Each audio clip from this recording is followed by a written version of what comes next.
ओम शांति। ओम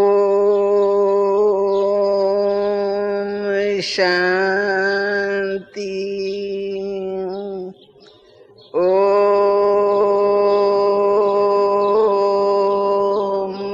शांति। ओम शांति।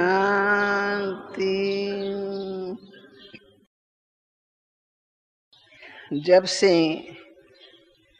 वो मंडली खुली हैदराबाद सिंध में, तो उनका नाम कोई ऑफिशियल नाम नहीं रखा हुआ था उस समय, क्योंकि शिव बाबा की गुप्त में प्रवेशता हो रही थी ब्रह्मा के तन में।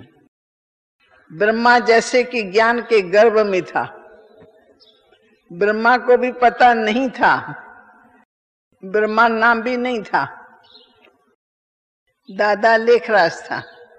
परंतु दादा लेखराज के तन में गुप्त गुप्त परमात्मा की प्रवेशता होने लगी और बाबा की नजरों से अनेक आत्माओं को दिव्य साक्षात्कार होते थे। बाबा ओम की धुनी लगाते थे, बच्चे सुनते हैं और ध्यान में चले जाते हैं। घर बैठे भी दिव्य साक्षात्कार शुरू हो गए।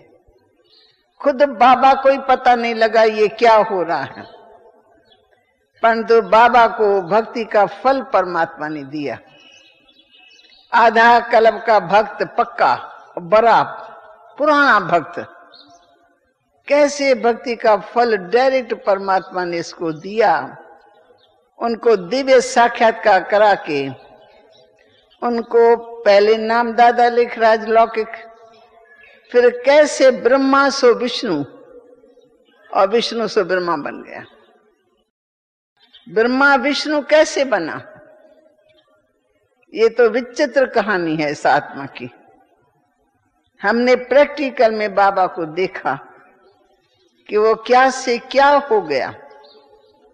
मैं आपको बाबा की लौकिक जीवन कहानी भी थोड़ी जरूर बताना चाहूंगी कि आप लोगों को पता लगे।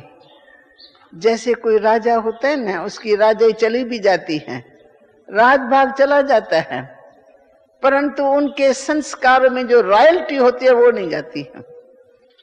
उनका जो महल में रहन सहन होता है वो बिल्कुल अपने ठाठ से ही चलता है, क्योंकि उनके खून में रॉयल्टी आ गई। बचपन से लेके राजाई घराने में पला बड़ा हुआ, पढ़ाई उसी प्रकार से, फिर परिवार का संबंध, फंक्शन सब उस प्रकार से। तो हमने देखा बाबा ब्रह्मा की आत्मा कैसे तैयार थी, जैसे थी नहीं तैयार। दादा लेखराज, मेरे घर के सामने बाबा का घर था, परिवार सब मेरे सामने, सब मैंने अपने आंखों से देखा।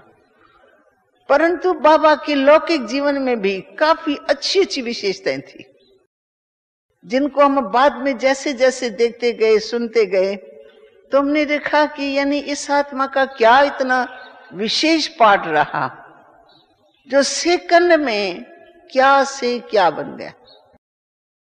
परंतु जो क्या था ना, वो भी एक विचित्रता थी उनके जीवन में। बाबा के संस्कार में बहुत अच्छी अच्छी बातें थी। क्यों, मैं सोचती हूँ क्यों ऐसी सब बातें अच्छी थी। कारण क्या, क्योंकि ये श्री लक्ष्मी श्री नारायण वाली ऊंचे ते ऊंची आत्मा, साकारी आत्मा ऊंचे ते ऊंची, फिर चक्कर लगाती लगाती जब वो नीचे आती है लास्ट जन्म, तो लास्ट जन्म में राजाई चली गई, वो भाग्य भी चला गया, वो पाठ भी पूरा हो गया, लेकिन उस आत्मा में छिपे हुए संस्कार थे, जिनकी सारे शहर में महिमा होती थी। खुद उसको भी पता नहीं है क्यों ऐसा है, और हम देखने वालों को भी ऐसे आकर्षण होती थी बाबा के संस्कारों की, चेहरे से, रॉयल्टी से। कुछ कुछ लोगों के मुख से अच्छे अच्छे वचन निकलते थे, परंतु ये मालूम नहीं था कि ये वो ही आत्मा है। ब्रह्मा सो विष्णु, विष्णु सो ब्रह्मा। फिर दूसरी बात, शिव बाबा और ब्रह्मा बाबा का इतना गहरा कनेक्शन। वो निराकार सर्वशक्तिमान बाप, सभी गुणों का सागर, दाता, सारे विश्व का परिवर्तक, उसने कैसे इसको अपना बना। साकार कोई ब्रह्मा था तो रही। दादा लेखराज हैदराबाद सिंध में, कलकत्ते में ज्वेलर था और परिवार में अपने 5 बच्चों का बाप था। घर गृहस्थ में बहुत रमा हुआ था। परिवार में मोह भी पूरा था, परिवार से प्यार भी पूरा था, पर संस्कार इतने अच्छे थे जो बाबा ने अपने जीवन काल में कभी भी क्रोध नहीं किया। किसी ने देखा ही नहीं क्रोध क्या होता है। घर वालों से हम पूछते हैं, बाबा ने कभी गुस्से में आके आपको कुछ कहा? बच्चों से पूछते हैं, बाबा ने कभी ऐसा किया? कोई भी नहीं कहता है कि बाबा ने कभी ऐसा किया। बाबा ने कभी गुस्सा किया? कभी नहीं कोई बोलता। खुद बाबा की धर्म पत्नी जो साथ में रहती, वो भी कहती है बाबा ने गुस्सा कभी नहीं किया, क्योंकि लक्ष्मी नारायण वाले ऊंचे से ऊंचे निर्मल आत्मा, शीतल सतो प्रधान, वो लास्ट जन्म में आती है तो संस्कारों की छाप लगी हुई है, तो गुस्सा नहीं करना। दूसरी, बाबा के अंदर में एक विशेषता घर वाले बताते थे कि कभी हंसी खुशी में कोई शब्द ऐसा कह दिया किसी रिश्तेदार को, और उस समय वो थोड़ा सा फंक हुआ, थोड़ा चेहरे पर आ गया, तो बाबा फौरन अपने आप को पश्चाताप करने के लिए व्रत रख लेता था कि आज मैं ये भोजन नहीं पान करूंगा। फिर घर वाले बहुत प्यार से मनाते थे कि बाबा हमको ऐसा फील नहीं हुआ, बाबा आप भोजन पान करो, बाबा हमको नहीं ऐसा फील हुआ। बाबा कहते नहीं बच्चे, मैंने फील किया कि मुझे ऐसा नहीं कहना चाहिए था, ऐसा भी शब्द मैंने क्यों बोला। और इतना महीन पुरुषार्थ एक मनुष्य होकर के उस समय में करे, ये भी एक बाबा की महानता थी। फिर बाबा का कन्याओं माताओं के लिए बहुत प्यार था। हमारे सिंध में जिस सेठ के घर में 3 कुमारियां हैं और चौथी आ गई, बस मुसीबत आ गई। तो वो तो उल्टा मंजा डाल के सो जाएगा कि अब ये पीड़ा कहां से टलेंगी, कैसे मरे तो मेरी जान छूटे, मैं कहां तक की शादियों में इतना खर्चा करता रहूंगा। पहले ही चिंता, अभी बेचारी जन्म लिया है तो जन्मते ही उसको मारने का संकल्प आएगा, इससे तो मर जाए तो अच्छा है। परंतु बाबा की जीवन की ये विशेषता, जितनी कन्या बाबा के घर में आए, बाबा दिल से उनका सत्कार करते थे कि नहीं, ये शक्ति अपना भाग्य अपने साथ में लेके आई है। मैं कौन हूं खिलाने वाला, मैं कौन हूं खिलाने वाला, एकदम से। तो बाबा को ये रहता था कि कन्या का भाग्य कन्या के साथ है। माता पिता अब मान रखते हैं कि मैं खिलाने वाला हूं। अरे इसके भाग्य तो तेरे पास आया है धन, तुम क्यों समझते हो तेरे भाग्य से आया है? तेरे घर में कन्या आई है, उनके भाग्य से तेरे पास आया है, ये उनका अधिकार है। तो इसमें भी मैंने देखा कन्याओं के लिए बाबा के दिन में सत्कार, और नारी के लिए कभी बाबा ने नारी के मन को दुखाया नहीं होगा, तिरस्कार नहीं किया होगा। कोई बात बाबा जसोदा की टाल देवे, जसोदा बाबा की धर्म पत्नी, उनकी बात को बाबा ऐसे कर दे, ठोकर मार दे, या उसका कभी अकुल निकाले, क्या तुम्हारा अकुल है, क्या तुम कहती हो, या बाबा कहे नहीं नहीं ये बात तुम्हारी मुझे पसंद नहीं है। कभी भी बाबा ने ऐसे नहीं किया। बाबा सदा उनकी बात सुनते थे और रखते थे, और चाहते थे कि जो बात ये कहे वो ही होनी चाहिए, क्योंकि नारी के दिल को दुखाना माना घर को नरक बनाना। ऐसी ऊंची भावना, नारी के दिल को दुखाना माना घर को नरक बनाना, ये बाबा कभी भी नारी के दिल को नहीं दुखाते थे। और बाबा के घर में जो बहुआं आती थी तो बाबा उनका भी दिल से सत्कार करते थे कि ये बहू नहीं है, ये घर की मालिक है। ऊंची दृष्टि से बाबा उनको देखते थे। और जब वो शादी करके आती हैं, बड़े बड़े घरों की, टॉप वाले घराने की बच्चियां बाबा के घर में आई हैं, क्योंकि लोग बाबा के संस्कारों को जानते थे कि लखीराज बाबू दिल का बहुत बड़ा है, दाता है दिल का, और भक्ति मार्ग में बहुत अच्छा है, भावना वाला व्यक्ति है। इसके घर में हमारी बच्ची जाएगी, सुखी हो जाएगी। तो विनाशी धन में भले ही बाबा पैसे में उनके भेंट में कम होगा, लेकिन वो बाबा के चरित्र को देख करके अपनी बच्ची देना चाहेगा। तो जब बाबा के घर में वो बच्ची शादी करके आती है, तो पहले दूसरे दिन बाबा को ऐसे पांव पड़ने आती है ना बहुआ, तो बाबा कहेंगे बेटी तुम्हारा हाथ सदा ऐसा रहे, ऐसा नहीं, ऐसा नहीं, ऐसा माना घड़ी घड़ी मांगना, पियर घर में जाना ये चाहिए, उधर घर जाना ये चाहिए। चाहिए चाहिए को हमारे सिंधी में शब्द है खपे खपे के दे कपे, तो सजो जग तुम्हें तो के जपे। किसने याद किया? मानो तुम चाहिए चाहिए को काट लो, तब जग तुम्हारी पूजा करेगा। इसका अर्थ ये है। तो कभी भी बहुओं को कहेगा कि तुम मेरे पास आ गई, बस तुमको जो पेरेंट्स को देना था सो तुमको दिया, तुमको उनसे कभी भी मांगना नहीं है। इच्छा मात्रम अविद्या, ये लौकिक संस्कार। और दिल के बहुत बड़े राजाओं के घर में, राजाओं के पास जाना आना, रॉयल संस्कार, रॉयल पार्टी बाबा को मिलती थी। तो बाबा का दिल इतना बड़ा रहता था। ज्वेलर था, राजाओं के बेटे में ज्वेलर क्या है, परंतु बाबा समझता मैं तो फिर भी बाबा ने मुझे ज्वेलर बनाया है, मैं राजाओं को कुछ देता हूं, मैं लेता नहीं हूं। तो जब उनके बच्चों की शादी होती थी तो बाबा बहुत सुंदर ज्वेलरी बना के उनके बच्चों को प्रेजेंट करते थे।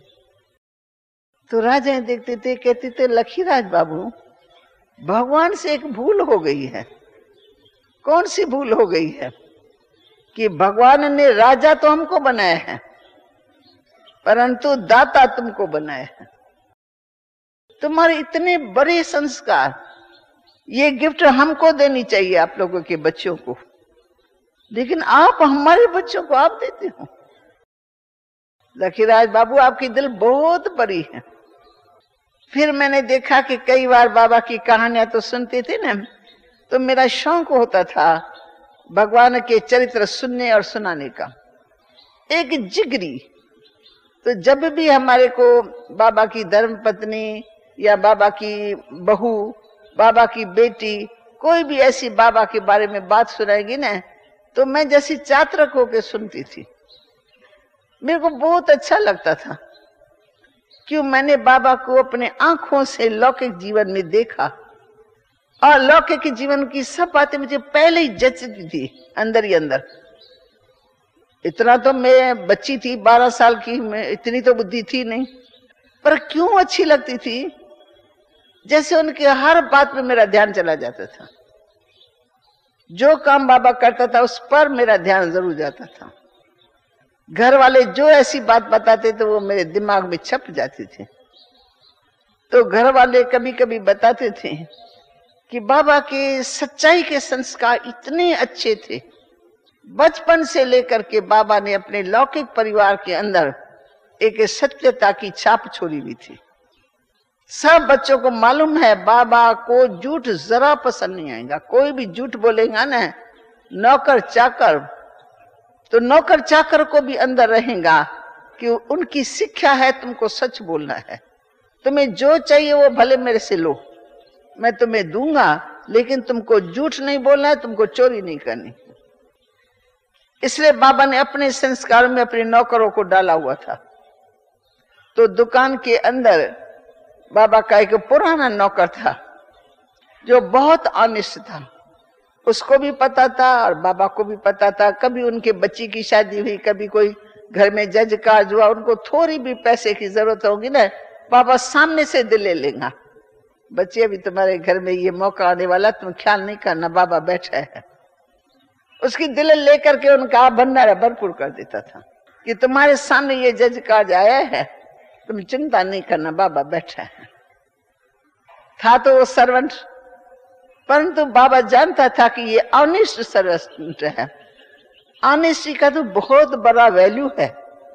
ये मेरे पास अनिश्चित से काम करे तो इनके भेटे में पैसा क्या है।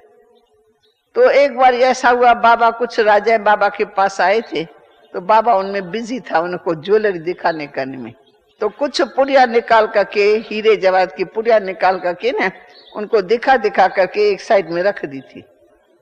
फिर राजाओं से उठना होता है, सलाम करना होता है, भेजना होता है। तो बाबा ऐसे उठ करके चले गए अपने ऊपर रूम में। बाबा भूल गए। कुछ समय के बाद उनके जो नौकर थे ना, उनके बच्चे वहां आए थे खेलने कूदने। तो बच्चों को वैल्यू का तो पता होता नहीं है, सिर्फ देखते चमकीली चमकीली छोटी छोटी चीजें हैं। बाबा दिखाता रहता है, क्या वैल्यू है वो भी पूरा पता नहीं, पर दिल होती है वो हीरे लगाते हैं, इसमें लगाते हैं, उसमें लगाते हैं। तो उनको भी कुछ अंदर में दिल होंगे, हम भी कुछ ऐसी पहने। तो वो पुड़िया 2 उठा करके चले गए। तो जब बाबा कुछ समय के बाद आया तो पुड़िया गिनती की तो 13 में से 2 कम है, उसमें कुछ कुछ हीरे थे। तो बाबा का किसी में भी ध्यान नहीं गया कि इसने किया होगा, इसने। अनुमान लगाना भी पाप, ये भी धारणा। शक लगाना किसी गरीब के ऊपर, शक लगाए कि इसने ऐसा किया होगा, ऐसा भी बाबा कभी नहीं सोचता था। परंतु पूछा सबसे बुला करके कि कौन कौन दुकान पर आए थे, मेरे पीछे कौन कौन आए थे, किस किस के रिश्तेदार आए, या कौन कौन देखने के लिए आए थे, या कोई ऐसे आए हो ग्राहक। तो सभी ने कहा बाबा आप तो बिजी थे, आपके पीछे तो कोई आया ही नहीं। बाबा ने कहा नहीं, कुछ तो है बात। ये 13 पुड़िया थी, इसमें से 2 कम है, तो वो कहाँ चली गई। तो नौकर से पूछा, तो नौकर ने कहा बाबा मुझे मालूम नहीं, मैंने देखी भी नहीं है पर मालूम भी नहीं है। तो बाबा ने पूछा कोई बीच में आए थे यहाँ? कहा नहीं बाबा और तो कोई नहीं, पर मेरे बच्चे 2 आए थे। तो बाबा झट समझ गया। कहा फिर हो सकता है बच्चे है ना, बच्चों को क्या पता, बच्चों ने एक छोटी छोटी चीज समझ के लिए देख करके उठा लिया होगा, ये हो सकता है। तो नौकर ने कहा ऐसे बाबा ये तो बहुत बड़ी बात हो जाएगी अगर मेरे बच्चों ने उठाया होगा। उसको लगा ये तो सारा दोष मेरे ऊपर आ जाएगा, वो तो घबरा गया। बाबा ने कहा तुमको घबराने की कोई बात नहीं, क्योंकि मैं तुमको जानता हूं, तुम इतने साल मेरे पास रहे हो, मैं तुमको अच्छी तरह से जानता हूं। ये तेरा काम नहीं, ये बच्चे है, बचपन का काम है बस। बाबा ने क्या क्या उसी समय कार उठाई और बच्चों के लिए खिलौने के बॉक्स ले लिए 2 अच्छे, लेकर के उनके घर में चले गए। ये यही नौकर यहीं बैठा है, बाबा खुद ही चले गए और जाके उनको बुलाया, बच्चों आओ इधर। प्यार दिया उनको, प्यार दे करके उनको मिठाई का बॉक्स दे दिया, उसको भी दिया उसको भी दिया। ऐसे बुला करके छोटे से पूछा बच्चे तुम आए थे ना दुकान पर? तो उन्होंने कहा हाँ, ऐसे भोलापन तो होता ही है। तो तुमने जो पुड़िया है उसमें से कितनी पुड़िया उठाई? तो उसने कहा मैंने नहीं उठाई, मैंने नहीं उठाई। तो किसने उठाई? मेरे बड़े भाई ने उठाई। कितनी उठाई? कहा 2 थी उसके हाथ में। अच्छा फिर उसने कहाँ रखी? कहा कि बाबा ऐसे वो है ना वेंटिलेटर, इसके ऊपर उन्होंने फेंक दी है। वैल्यू का तो उनको पता नहीं था क्या चीज है। तो बाबा ने कहा अच्छा फिर तुम्हारा भाई कहाँ है? फिर उसको बुलाया, फिर उनको भी टोली का बॉक्स देके पहले तो टोली खिला के मुख मीठा कर दिया। अब जब मुख में मिठाई आ गई, प्यार मिला, तो दिल सच्ची हो गई। तो उसने भी कहा हाँ बाबा मैंने ऐसा फेंक दिया। बाबा ने कहा तुम उतार सकते हो? कहता हाँ टेबल बड़ा चाहिए तो फिर मैं उतार सकता हूँ। फिर 1-2 के ऊपर चढ़ करके मतलब उतार करके दे दिया बाबा को, जैसे कि तैसी। तो बाबा ने पूछा तुमको कुछ चाहिए, कोई अंदर में आशा है? तो कहा हाँ हमको मुंदरी चाहिए। अच्छा अच्छा बाबा है ना, बाबा तुमको दे देंगे, बना करके दे देना। फिर बाबा ने सच उनकी आश पूरी कर दी और प्यार दिया, मिठाई दी, और उसने बाबा के सामने बिल्कुल सच बोला। नौकर तो समझ न सके कि बाबा में ये क्या करामत है, कैसे बाबा ने उनसे सच बुलवा दिया। और मैं अगर पूछता तो डर के मारे मेरे को गुस्सा भी आता, तो मैं 2-4 थप्पड़ भी लगा लेता, फिर पूछ भी लेता कि बताओ क्या है। थप्पड़ भी मारता जाता, सच भी बुलवाता रहता, इसलिए मेरा सच कभी सिद्ध ही नहीं होता था। मार से तो बाकी भी डरेंगे बच्चे। पर बाबा ने उनसे सच बुला दिया। तो सच्चाई का संस्कार था। सत्य नारायण, हम कहती है कैसे नर से सत्य नारायण बनता है, तो सत्यता के संस्कार भरे हुए कुटे कुटे। बच्चों को भी कहेंगे, झूठ कोई भी बोलेगा तो बाबा को झूठ बोलने वाला बच्चा और रोने वाला बच्चा बिल्कुल लौकिक में भी पसंद नहीं आता था। तो बाबा ने एक बार, छोटी बच्ची थी बाबा की, निर्मल शांता, वो अपनी कहानी सुनाती है।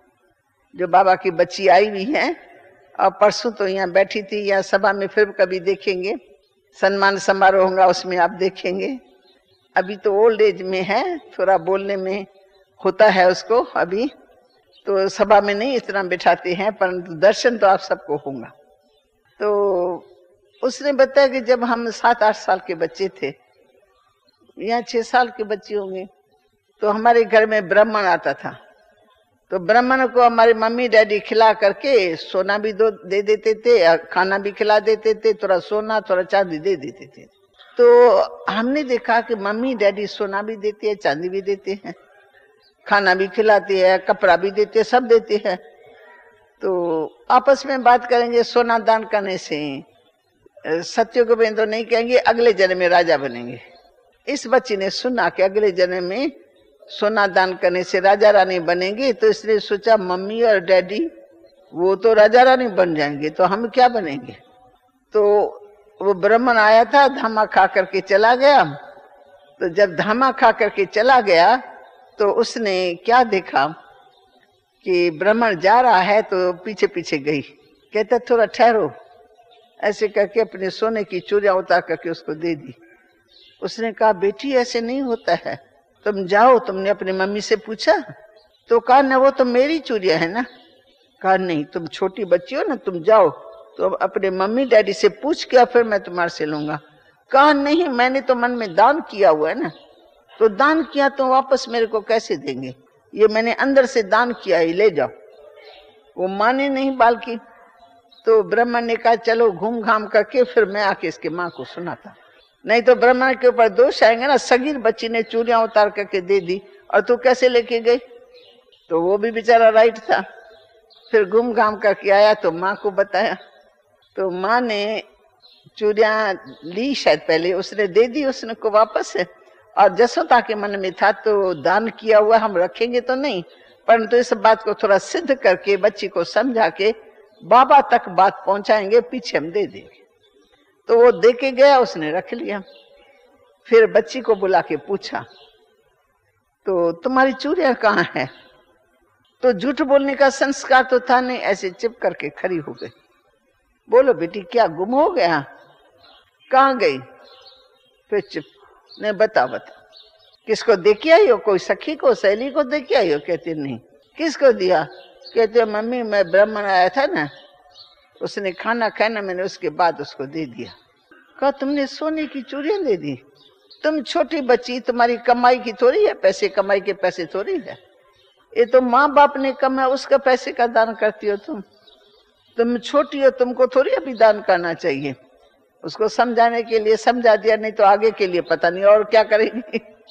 तो उसने कहा मम्मी तुम लोग कहते ना सोना दान करने से भविष्य में राजा रानी बनेंगे, तो मेरे को है मम्मी भी राजा रानी बनेगी, बाबा भी बनेगा, तो हम क्या बनेंगे। तो मैंने भी अपनी तरफ से अपना चूड़ा दे दिया, दूसरे का थोड़ी, मैंने अपना दे दिया। फिर बाबा ने कहा कि नहीं, बच्ची ने दान किया, माना दान हो गया। ब्राह्मण को बुला के प्यार से कहा तुमने ठीक बताया, बताना तुम्हारा फर्ज है क्योंकि बच्ची छोटी है, परंतु अभी तुमको दे दिया है तो अभी हम ये वापस नहीं लेंगे, दान किया हुआ वापस नहीं लिया जाता। ऐसे करके बाबा ने उसको वापस दे दिया। बच्ची को समझा दिया कि तुम कोई भी कमाई करेंगी ना तो तुम्हारा अधिकार रहता है, तुम्हारे खून की कमाई तुम अपने हाथ से कितनी भी दान करो, परंतु तुम अभी माता पिता के अंदर हो तो माता पिता तुम सबके तरफ से दान करते हैं। हम उतना दान करते, तुम सब बच्चों के तरफ से हम दान कर देते हैं, तुम्हारे नाम से भी करेंगे, आगे के लिए तुम्हारे हाथों से कराएंगे ताकि बच्चों का मन खुश हो जाए। मैं देखती हूँ यह माताएं अपने छोटे छोटे बच्चों को अपने साथ ले आती हैं। भारत में तो दान का इनका संस्कार होता है, तो मैं देखती हूँ छोटे छोटे बच्चों को खुद के हाथ में भी लिफाफा होता है और बच्चे के हाथ में भी लिफाफा दे देती है कि जाओ दादी बैठी है ना, तुम जाओ जाके दादी के आगे रखो और दादी से दृष्टि लेना, दादी को ओम शांति कहना, फिर दादी से प्रसाद लेके आना। तो माँ संस्कार डालती है और बच्चों में जो बचपन से पड़ जाते हैं तो बड़े होने के बाद उनके संस्कार चालू हो जाते हैं, दान धर्म के चालू हो जाते हैं। तो बाबा ने बचपन में ही अपने सारे परिवार के अंदर दान के, धर्म के और नित्य न्याय के गीत बना करके बाबा उसका तर्ज निकाल करके, उन कोई कहेगा तर्ज निकालो, जो अच्छी तरह से गीत लिख करके आएगा उनको बाबा रोज 1 रुपया इनाम देगा।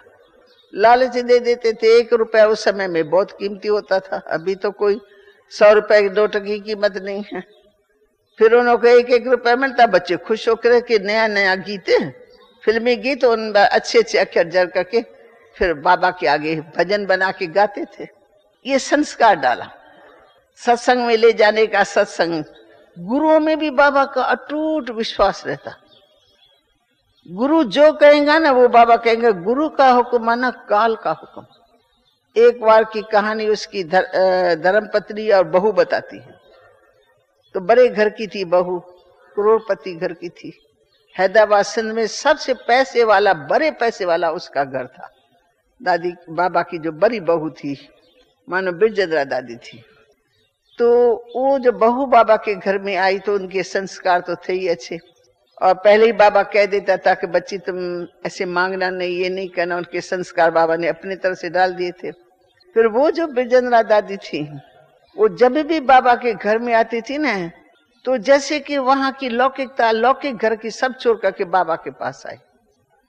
अब बाबा जो कहे, जैसा कहे, चलिए बाबा को बहुत उस रूप में मानती थी कि बाबा पता नहीं कौन है। इतना प्यार बाबा के साथ, जो बाबा जो कहे ना उस मानने के लिए तैयार हो जाती थी। तो उस समय बाबा टॉप वाला ज्वेलर था, बहुत बड़ा। तो उस समय में बाबा के घर में कोई प्रसंग चल रहा था, भूल गई बात करते करते। हाँ नहीं, कोई किस्सा था उसके।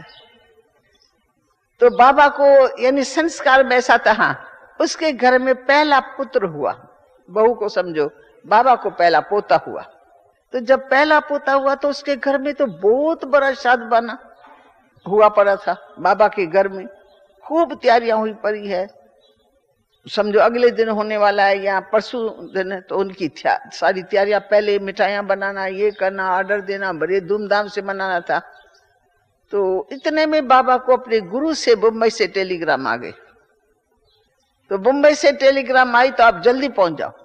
तो बाबा ने फटाफट अटैची ली, टाइम पूछा, टाइम क्या है, तो बस बाकी 1-2 घंटा है स्टेशन तक पहुंचने में, फिर ट्रेन चली जाएगी। बाबा अटैची लेके चल पड़ा। घर वालों ने कहा बाबा आप कहाँ जाते हो? बाबा ने कहा गुरु जी की टेलीग्राम आई है ना। उन्होंने जसोदा ने कहा बाबा गुरु जी की टेलीग्राम आई है, पर यहाँ तो घर में इतना बड़ा जज कार्ड होने वाला है, सब रिश्तेदार आएंगे, पार्टी बहुत उन्हों को फीकी लगेंगी, सबका उलहना सुनना पड़ेगा। तो बाबा आप मेहरबानी करके आज का दिन छोड़ दो। बाबा ने कहा जसोदा तुम क्या बोलते हो?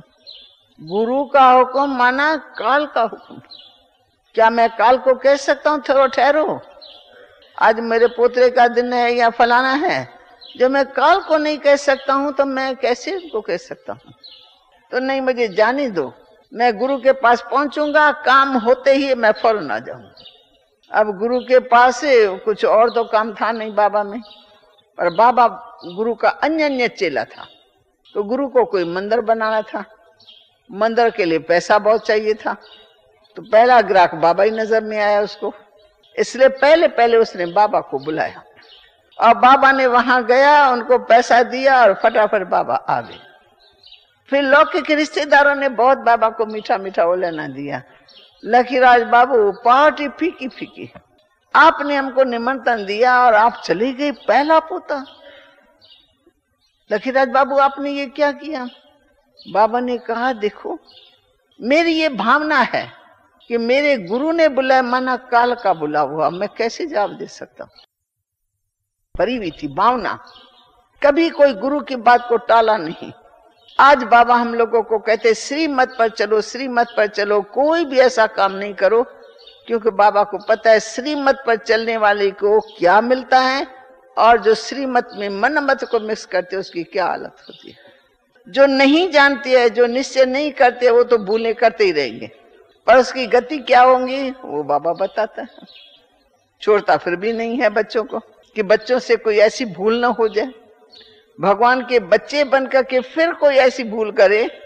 आज का न तो कई बच्चे ऐसे छिप छिप करके यहाँ भी बैठे हुए होंगे, या ऐसे आके बैठते हैं, तो क्या है, अगर समझो विकारों में गिरते भी रहते हैं और ज्ञान में भी चलते रहते हैं, तो मानो भगवान को ठगते हैं।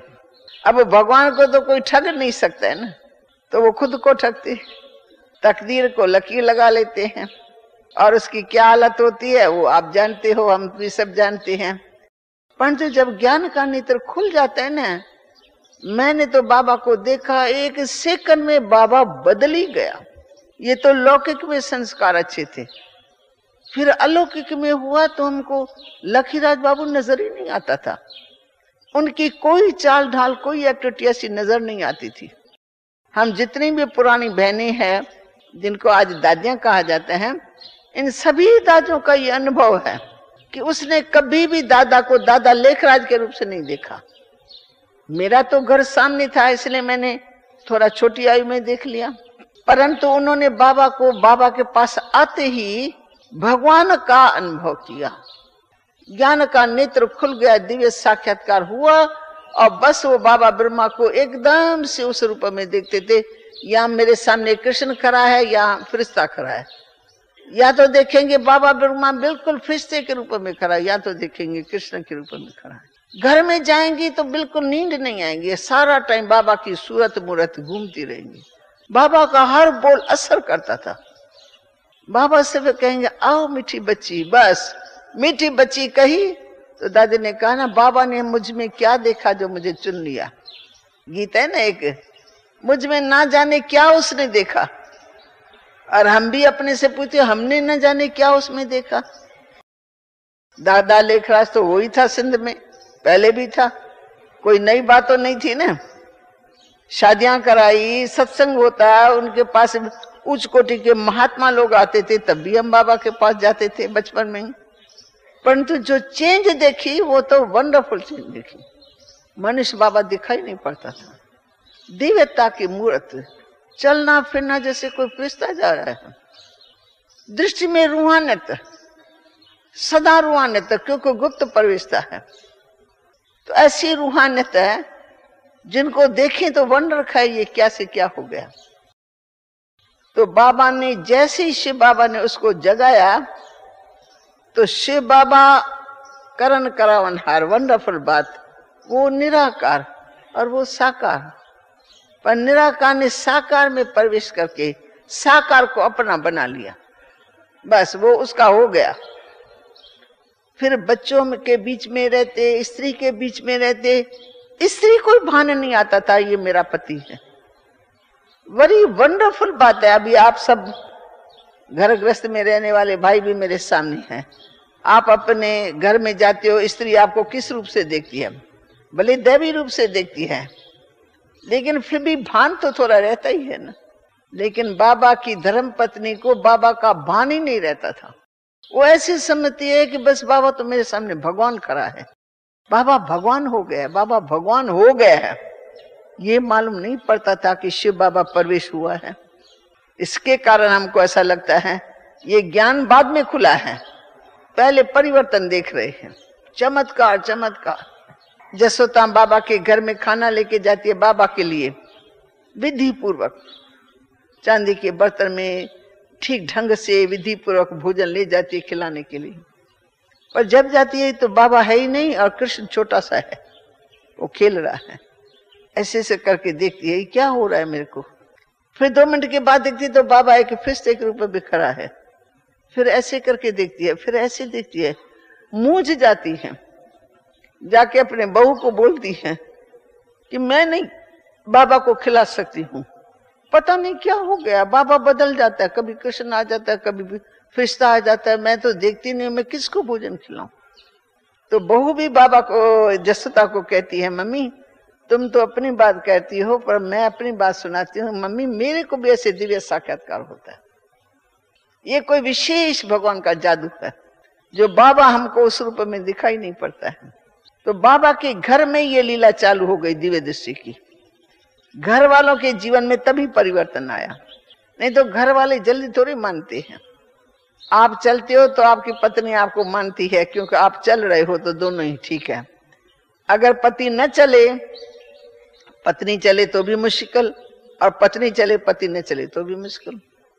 लेकिन यहाँ देखो, दोनों ही एक तो को देखते देखते देखते वो भी बदल रही है, वो भी बदल रहा, वो भी बदल रहा, वो भी बदल रही। घर का सारा नक्शा ही चेंज हो गया। हमारे होते होते बाबा सरेंडर हुए, अपना तन मन धन सब लिस्ट बनाई, 8-10 नाम, उनके नाम पर सारी मिल्कियत को विल कर दिया। तो बाबा का घर सारा बदल गया, बाबा ने दे दिया। जिस दिन विल हो गया उसी दिन जसोदा मैया अपने घर में ऐसे बैठी है जैसे मेहमान। बहू भी समझते मैं मेहमान हूं, ये हमारा इसमें कुछ भी नहीं है, दस्तखत कर दिया, इसमें हमारा पाई का भी अधिकार नहीं, हमने सब भगवान को दे दिया बस। तब से लेके सबकी बुद्धि फ्री हो गई। उसी घर के अंदर वो जसोदा मैया भी बैठी है, बहू दोनों बैठी है, और बेटी बैठी है, आ रहे हैं जा रहे हैं, लेकिन उनका मन उपराम। और हम जो छोटी छोटी कन्याएं बाबा की नई नई बनी, हम समझे ये घर हमारा है, बाबा हमारा, घर हमारा, हम और ही उसमें आ गए। परंतु बाबा की जसोदा में हमने देखा त्याग माना मन से त्याग। राधा ब्रजेंद्र दादी बहुत बड़े घर की थी, पर त्याग माना त्याग, हीरे मोतियां ऐसे छोड़ दिया। बस वंडरफुल कहानियां है उनकी। स्थिति को देखे तो बहुत वंडरफुल। आज कोई पैसा दान करता है, 100-200 दान करता है, तो भी दिखा दिखा के दान करते रहते हैं, संस्कार है शो का। लेकिन उसने हीरा मोती छोड़ दिया, राजे ठाठ छोड़ दिया, पर बाबा से जिगरी प्यार हो गया। बाबा को पहचान लिया कि भगवान हमको मिल गया, इसलिए भगवान को पा करके उन्होंने सेकंड में सब छोड़ दिया। उनको लगा ही नहीं कि हमारे पास कुछ हमारा है, सब कुछ दे दिया, खत्म। अंत तक मेरे से पूछ दिया जसोदा की क्या स्थिति थी, जो बाबा की धर्म पत्नी मेरे से सब इधर उधर से दिल लगा करके मेरे से मिल करके पूछ दिया जसोदा मैया की क्या स्थिति थी, बेजंद्रा बाबा की बहू उनकी अंत तक की क्या स्थिति थी, या दूसरी बाबा की बहू थी संतरी, उसकी क्या स्थिति थी। मैंने कहा भाई मैंने तो मर जीवा जने में सबको देखा, मर गए बस, बाप और बच्चे और कोई नाता ही नहीं देखा। न बहू को लगता है ये मेरा घर है, और न बेटे को लगता है ये मेरा घर है, न स्त्री को लगता है मेरा घर है। बाबा बीज रूपी ऐसा टाप वाला हो गया, ऊपर चला गया, तो घर वालों का नाता रिश्ता बाबा से बदल गया, अलौकिक दिव्य नाता। चलते फिरते दिव्य साक्षात्कार होते थे, वो बड़ी भारी मदद थी। दिव्य ज्ञान की प्राप्ति भी होती रही बाबा के द्वारा, नया ज्ञान लगता था, आत्मा को टच करता था ज्ञान, और आत्मा को सुख शांति का अनुभव होता था। दिव्य साक्षात्कार भी घर बैठे हुआ, कोई आता था जाता था, उनको देखते थे, इनको देखते, ये क्या हो रहा है, खुशी बहुत, नशा बहुत, और हम कहते पता नहीं ये क्या हो रहा है। अंदर से आवाज आता है अब सत्युग आने वाला है, अब सत्युग, हमको सत्युग में जाना है। घर वाले तकलीफ दे रहे हैं, मारपीट कर रहे हैं, बंधन डाल रहे हैं, हमको एक ही नशा चढ़ा हुआ है, अब हमको सत्युग में जाना है, हमको लक्ष्मी नारायण के राज में जाना है, हमको ये नहीं बनना है। पत्नी सिंध हैदराबाद में बाबा की धर्म पत्नी नहीं, बच्ची, बाबा की बच्ची, पति विलायत से आता है, वो उस नशे से उसको देखता है, विलायत से आया हुआ है, और पत्नी ऐसी सिंपल ड्रेस में, कोई श्रृंगार नहीं, कोई लिपस्टिक नहीं, ये विदेशी आया हुआ है, लोग गए हैं वहां देखने के लिए, उनको लाने के लिए, और ये सिंपल। फिर उनसे बात करती है तो मैं तो आपके इंतजार में थी कि आप आएंगे, मैं तो लक्ष्मी बन रही हूं, और मेरा ये दृढ़ संकल्प है मैं श्री लक्ष्मी बनूंगी, तो आपको भी सत्युग में ले जाऊंगी, आप श्री नारायण बनेंगे। वो कहे भाषा पता नहीं कौन सी हो गई है, 2 साल मैं छोड़ के गया, 2 साल में ये कैसे बदल गई।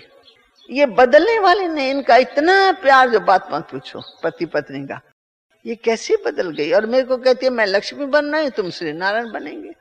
अब वो क्या जाने, विदेश का रहने वाला, शराब कबाब पीने वाला, वो कहाँ समझेगा मैं नारायण बनूंगा। वो कहेगा नारायण कहाँ, मैं कहाँ। पर सच्चाई की मस्ती जो चली हुई थी ना, उसमें उनको एक पता लग गया कि इनों की जीवन में काफी चेंज आ गई है, ये फिर बदलने वाले नहीं है। जिसका फाउंडेशन में ये निश्चय और पवित्रता सबसे पहले नंबर में थी, इसलिए ये ईश्वरी विश्वविद्यालय इतना आगे बढ़ गया, क्योंकि फाउंडेशन में प्यूरिटी फर्स्ट, निश्चय फर्स्ट। इसलिए बाबा को फॉलो सभी ने किया, चाहे कैसी भी स्थितियां आई, अत्याचार हुए, विघ्न पड़े, बहुत कुछ लोगों ने किया, तोड़ने फोड़ने की, टोरा फोड़ा संस्था को, परंतु क्योंकि अविनाशी बाप का साथ हाथ था तो कौन तोड़ सकता है, कौन मार सकता है, कौन बाबा को ऐसा कर सकते हैं। स्थापना के कार्य में विघ्न पड़े, लेकिन बाबा को कभी किसी ने हाथ से पकड़ा नहीं होगा, कभी कुछ किया नहीं होगा। ऐसा चमत्कार लोगों को दिखाई पड़ता था, आया हुआ विघ्न टल जाता था। तो ये ईश्वरी चमत्कार ही था, जिसको देख करके हम आपको बताएं। आज समय को देख करके मैंने 60 में जो जरूरी बात थी कि बाबा कैसे क्या बन गया। भले लौकिक में कितना भी बाबा अच्छा था, हम अपने भेंट में कहेंगे, और इंसानों के भेंट में, परंतु मनुष्य से देवता बनने में बाबा को 1 सेकंड लगा। कल वो मनुष्य है, परिवार में मोह है, प्यार है, मुंबई से आता है, पोतरों के लिए बड़े बड़े बॉक्स लेके आता है, मिठाइयों के, खिलौने के, और अब बाबा ऐसे आता है जैसे कि इस दुनिया में होते हुए नहीं है, न्यारा है बिल्कुल। ये बड़ा भारी परिवर्तन आया। तो हम बच्चे भी 1-2 को देखते रहते हैं कि जब ये बाबा का बना, इससे पहले कैसा था, अब ये कैसा बन गया है। तो हम भेंट करते हैं, ये पक्का बाबा का सच्चा बच्चा है, कल वो क्या था और आज ये कैसे क्या बन गया। तो मैं आशा करती हूँ और भी आगे चल करके आप ऐसी बातें सुनेंगे, देखेंगे। बाबा के यज्ञ में ही चमत्कार बहुत है, परंतु समय का प्रभाव है, अभी बदलता जा रहा है, झाड़ बदलता जाता है। बाबा ने कहा आगे चल के बहुत वृद्धि होंगी, बहुत, वो हम अपनी आंखों से देख रहे। अभी ये हाल यहाँ भरा हुआ, वहां जाके देखो फुल हाल भरा हुआ है। अभी तो लोग आ रहे हैं, 3000 के लगभग और आने वाले हैं। फिर कहाँ बैठेंगे, फिर जरूर हम अपने भाई बहनों को अपने दिल में जगह देंगे। सोने के लिए अभी हमको खटिया मिली हुई है, बहुत लोग आएंगे तो खटियों को छोड़ करके हम धरती पर सोएंगे। जैसा समय आएगा वैसा सलाम तो करना पड़ेगा। दादी ने इशारा सबको दे दिया, हो सकता है खटिया छोड़नी पड़े आप लोगों को। ओम शांति।